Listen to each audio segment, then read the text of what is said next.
আজি ଭାରତ ପାକିସ୍ତାନ ମ୍ୟାଚ୍ ଆସନ୍ତୁ ଜାଣିବା ଏହାର ସର୍ଭିସେସ୍ ଖବର ବିଷୟରେ। ଯେବେ ଯେବେ ଭାରତ ଓ ପାକିସ୍ତାନ ଲଢ଼େଇ ହୋଇଛି ସେବେ ସେବେ ଜୋରଦାର ଚର୍ଚ୍ଚା ଚାଲିଛି। ଦିନିକିଆ ବିଶ୍ୱକପ୍ରେ ଭାରତ ବିପକ୍ଷରେ ପାକିସ୍ତାନ କେବେ ବି ଜିତିନି।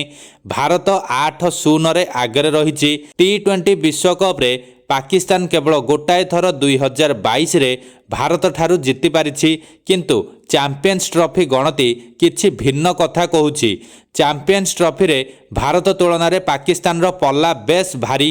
ପାକିସ୍ତାନ ପ୍ରତିଦ୍ୱନ୍ଦ୍ୱୀ ଭାରତ ବିପକ୍ଷରେ ଅଧିକ ମ୍ୟାଚ୍ ଜିତିଛି। Men in green head to head ମୁକାବିଲାରେ 3-2ରେ ଆଗରେ ରହିଛନ୍ତି।